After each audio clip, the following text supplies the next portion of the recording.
What's going on, guys? It's Jimmy here. Welcome to our daily show where we discuss the fourth stimulus package update, daily news, everything going on here in our country, in Washington, D.C., with our economy, money, investing, the stock market, everything you need to know about on a daily basis. If you're new to our YouTube channel, make sure to subscribe down below. New videos come out every day at 10 a.m., 3 p.m., and 8 p.m. Eastern Standard Time. And if you find these videos helpful, don't forget to hit the like button for us down below. It really helps out our channel. Also, I'm giving away $2,000 in our What's in the Box contest. $2,000 in total. If you can guess what's in that box, you could win money directly from me. And I will be giving you a clue to what's in that box at the end of this video. So make sure to watch all the way to the end for a clue to what's in that box. It's kind of my way of giving back to our community here for the holidays. So happy holidays to everybody. Merry Christmas, happy Hanukkah, whatever you celebrate, happy holidays. Let's jump right in. We got a lot to talk about here. There's actually a lot going on here with this new virus variant, with the talk of a new stimulus package in addition to the Build Back Better package now, and the new Omicron variant, and President Biden's new announcement here coming out. Yeah, there's a lot going on here. Here we go.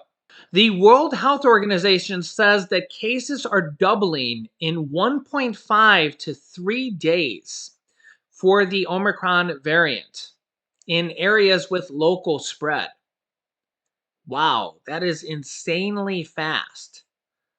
Yeah, so cases are doubling in as low as 1.5 days or 3 days in areas. Yeah. Wow. Yeah, the Omicron variant has now been reported in 89 countries, and the number of cases is doubling in 1.5 to 3 days in areas with community transmission, the World Health Organization said on Saturday. The Omicron variant is spreading rapidly in countries with high levels of population immunity. But it is unclear if this is due to the virus's ability to evade immunity, or if it's inherent increased transmissibility, or if it's a combination of both, the World Health Organization said in an update. The World Health Organization also warned that with cases rising so rapidly that hospitals could be overwhelmed in some places. It's also being reported that Omicron could now be as high as 13% of cases in New York and New Jersey. That's a lot already here, as Omicron has barely even been here in the US for just a mere matter of days. And we know that New York set a record here just a few days ago with over 21,000 cases in just a single day. And, now that potentially 13% could be the new Omicron variant, this could kind of make sense. And they're saying that the new variant could be the dominant strain here sometime soon because it spreads so much faster than Delta. So, yeah. Now, President Biden is going to be giving a speech here with what he calls a stark warning here on Tuesday. Here's some more information about this. We begin with the breaking news on the surging number of Omicron cases across this country. The U.S. recording almost 120,000 new cases yesterday. Just in the past few minutes, the White House saying the president will deliver a speech about this. We have NBC's Josh Letterman, who's with the president in Wilmington, Delaware, and Scott Cohn, who's at a testing and vaccination site in San Jose, California. Also, Dr. Natalie Azar will join us to answer some critical questions. So welcome to all of you. Josh, we're going to start with you. When did the president decide to address the nation, and did any specific moment relating to Omicron prompt that and what we might hear new about it? Well, White House officials have been very closely tracking the rise in cases of Omicron, as Dr. Fauci and others just in the last 48 hours have been saying it is only a matter of time before it is the dominant variant in the United States. And that certainly fed into the White House's thinking about having this speech on Tuesday, which NBC News is first to report. A White House official telling our senior White House correspondent, Kelly O'Donnell, that the president wants to give an update to the American people where he will also announce new steps that the Biden administration plans to take to help communities that are struggling with the COVID-19 pandemic. Biden also expected in that speech on Tuesday to issue what the White House is describing as a stark warning about what lies ahead for America this winter, and particularly for Americans who are unvaccinated heading into the winter months. Now, President Biden had already laid out a winter strategy for fighting COVID-19, but given the developments with Omicron and the concerns so many Americans have, the White House felt that they wanted to go beyond that, have the president speak directly to the American people. And of course, Alex, this comes just as so many Americans are trying to figure out how to proceed with their plans for the holidays, whether it's safe to travel, whether it's safe to be indoors, masked or unmasked with family members. And of course, that is a concern that doctors have been evaluating on a minute-to-minute basis. And so White House officials tell us Biden wanted to be absolutely clear with the American people about where the science stands right now, what doctors do and don't know, and what the best advice is to people about how to approach this next season, as well as what the administration will try to do to really up the response to COVID-19. Now, the question is, are we going to see new restrictions, any type of new shutdowns or lockdowns, partial? What are we going to hear from President Biden on Tuesday? We are seeing this partially in some parts of the United States. We're seeing school closures, we're seeing business closures, we're seeing even sporting events have to postpone games and even shut down some events. We just seen two states, New York and California, just reinstate indoor mask mandates for the entire state of New York and California, two of the largest states in the nation, as well as Oregon did this recently here as well, a permanent mask mandate here. So we do have new restrictions, shutdowns, and partial closings for schools all across the nations in different capacities here.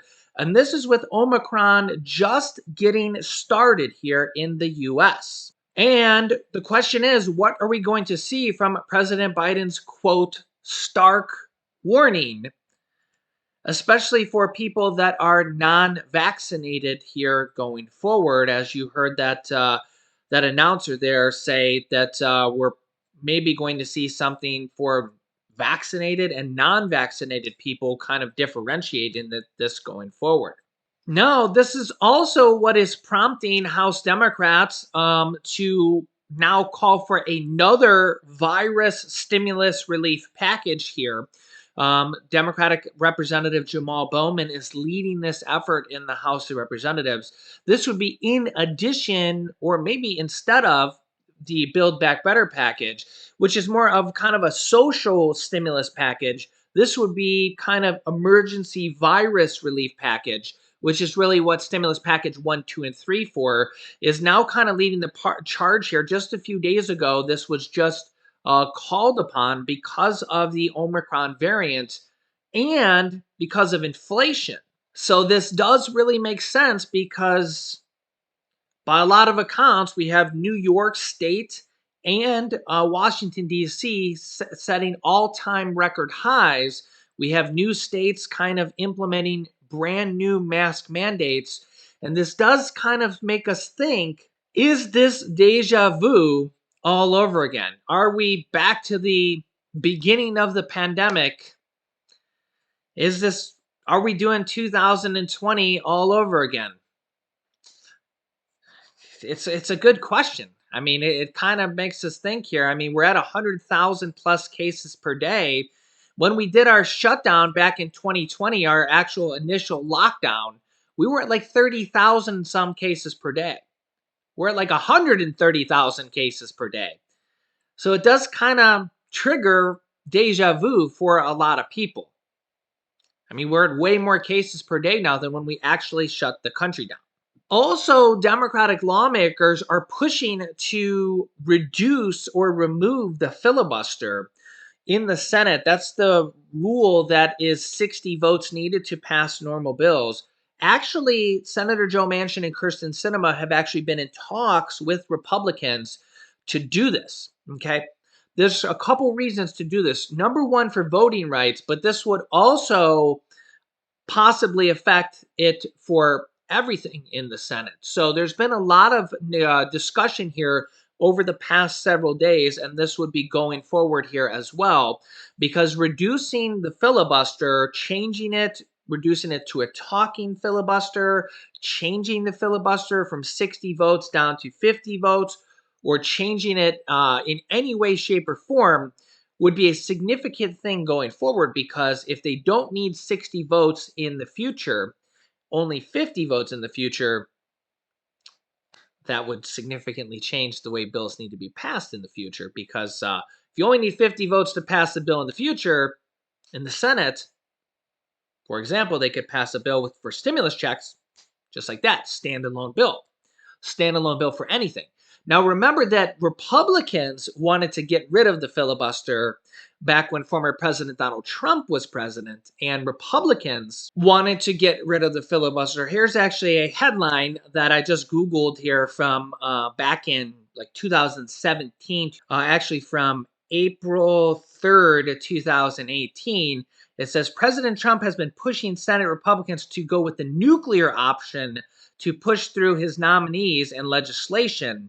They did actually change the filibuster in the Senate for confirming Supreme Court nominees, and you now only need a simple majority to do that. So they did actually do that in the Senate, and they changed the filibuster. So Republicans wanted to change the filibuster back in 2017 and 2018. They did do it with the Supreme Court justice. Trump wanted to get rid of the filibuster completely when they controlled the House, the Senate, and the presidency. Now Democrats want to change it as well because, well, the filibuster is a huge just roadblock. And, well, nobody likes it unless they're the party in the minority and it helps them. So they are in talks right now to potentially get rid of it for voting rights. So it will be interesting to see what happens here going forward. Senator Joe Manchin is actually in what they call productive talks to maybe work something out here. It'll be interesting to see what he does this, because a lot of people call him a filibuster lover. Can't make this stuff up. So it'll be interesting to see, because remember, the filibuster has been weakened significantly several times throughout its history over the past 100 years. It used to be 67 votes. It's now down to 60 votes. Remember, they've reduced it for these confirming Supreme Court justices. And I think it'll probably be significantly reduced several more times throughout history. It used to be a talking filibuster, and then it was strengthened. It's been changed so many times throughout the past. Okay, and honestly, the filibuster was not really meant to be the way it is today, and it's just kind of been morphed throughout the years to now. It's just basically, if you don't have 60 votes in the Senate, it just blocks things unless it affects the budget, and you can use it a few times per year with the budget reconciliation process, which is how the Democrats passed the third stimulus check package, and also how the Republicans passed the 2017 Trump tax cuts with the reconciliation process. The Republicans controlled the House, the Senate, and the presidency back in 2017 and 2018, and the Democrats control it now in 2020 and 2021. And we'll see what happens next year with the 2021 elections. So a lot's at stake right now, and we'll see what happened, 2021 and 2022. Sorry, for the Democrats. We'll see what happens going forward here with the next midterm election, and that's why a lot of people think going into this next year, the Democrats are going to have to put up or shut up with Senator Joe Manchin and Kirsten Sinema, or else the next midterm elections, a lot of Republicans think that they're going to take back one or both if the Democrats can't produce here. So they did produce the third stimulus check package. They got the physical infrastructure package done. but we're still in the thick of the pandemic. Yeah, so yeah, let me know your thoughts here. Now we got the new Omicron variant coming out, and it's really just it's a tough time to be a president. I said this back when former President Donald Trump was president. That last year of his presidency was really a tough time to be president. I said this when he was president, and I'll say this for Joe Biden as well. It kind of holds true for both of them. Whether you're Biden or whether you're Trump, it's a really tough time to be a president. If I was president and I was having to deal with a virus, a pandemic, it's really tough. It's really tough to because nobody's happy with a virus just raging through the U.S. Everybody wants it to be over, and they want it to be over now. And we're 2 years into this thing, and nobody's happy. Nobody's happy. They all want it to be over now, and they all want it to be we're going to get a vaccine, and we all want it to be one shot, and they want it to be over with one shot. And unfortunately, it's just not the way it's worked out. And a lot of people are just not happy with it. I get it. I'm not happy either. I wish it was over too. I wish it was over at the end of 2020. What are you going to do, right? I mean, when you think about all these things in the past, you think about the Spanish flu, you think about the bubonic plague, and you think about all these crazy things that have happened in the past. When my wife was pregnant, there was the Zika virus. And you think about Ebola. You think about all these things in the past, right? And some of them haven't been as bad as worse, and it really depends on if it affected your family or not. But this one has kind of affected our whole country, right? 800,000 Americans have died, and over 5 million people worldwide. And 50 million people here in the U.S. have tested positive. And I kind of have a theory. I think that if this continues the way it is, I think at some point we're maybe all going to catch it at some point. And maybe not everybody, but a lot of us, right? It's going to maybe if it just keeps going, it might be like the cold or the flu where like everybody catches it at some point, right? If it keeps going this way, I mean 50 million people in the US have caught it now. That's almost 20% of the US. And with 100,000 plus people catching it every day, it's just it's ticking, ticking, ticking, ticking, ticking, right? What are you going to do? I mean, if you're Biden or if you're Trump, it's a really tough time to be president. I mean, it's just a really tough time to be president. And you got to like hope that science can do what they want to do. They got these vaccines and now they got these new virus pills.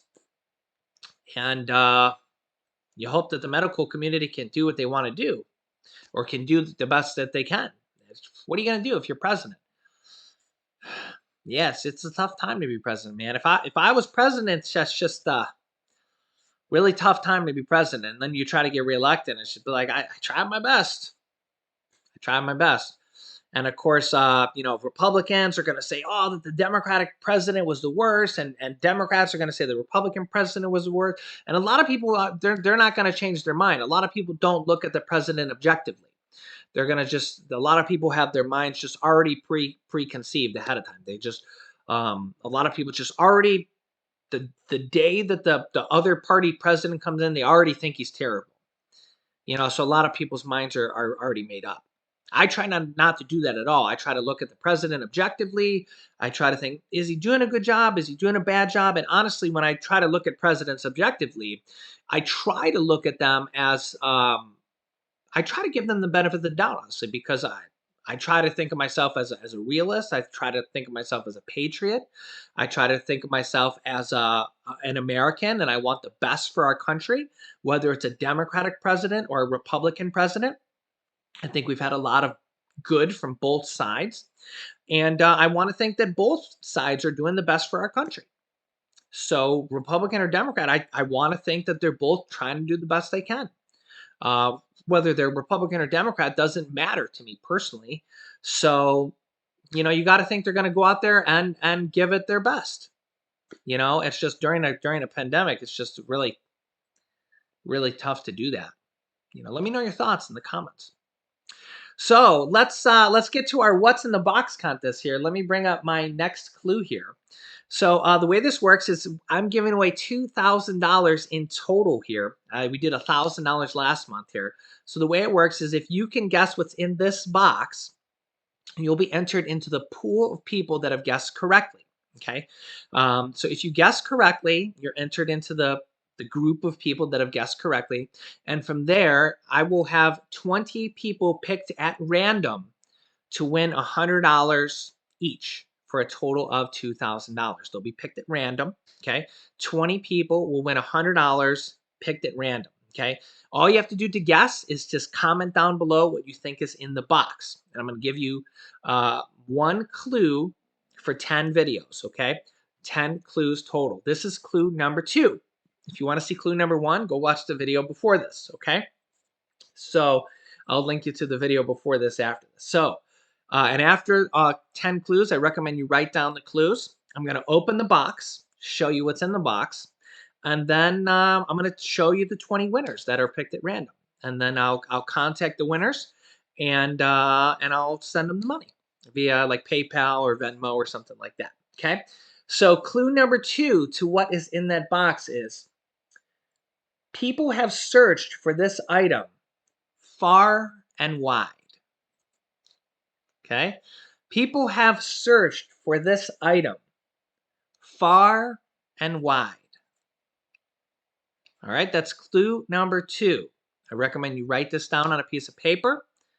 People have searched for this item far and wide. That is clue number 2. All you have to do is guess. Is just leave a comment down below. There's a comment section right below this video. Just leave a comment. You can guess as many times as you want. It's completely free to guess. And if you guess correctly, then you might be picked at random to win $100. So yeah, make sure to subscribe down below. It's completely free to subscribe as well. Join our family of subscribers. Help us reach our goal of 400,000. We're getting really close. Don't forget to hit the like button for us as well. And share this video with your friends and family. There's a share button down below. You can share this video on Facebook, share this video on Messenger, share this video, email anybody, share this video with your friends and family. Help us reach our goal of 400,000 subscribers. And let me know. I get a lot of people who tell me that this game is really, really fun. It takes your mind off everything, and it gets your brain thinking. The clues are kind of hard at first, especially because you only have a couple clues. And they're kind of designed to be that way. They start off a little vague, and once you get several more clues, you kind of start to figure out, maybe it's this, maybe it's that. And I've had thousands of people tell me this is a really fun game. It gets your mind thinking, and we have a lot of fun doing it too because it's fun to come up with the clues. It's fun to see you guys guessing, and yeah. By the end of the thing, we always have a bunch of people guessing correctly. So comment down below. Let me know your thoughts. And you can click here to watch my video before this, which has clue number 1, which is my newest video before this. And you can click this video here to watch my video about how Social Security, they want to raise benefits by several $100s per month. So click on one of those videos next. Thanks, guys, and I will see you in the next video.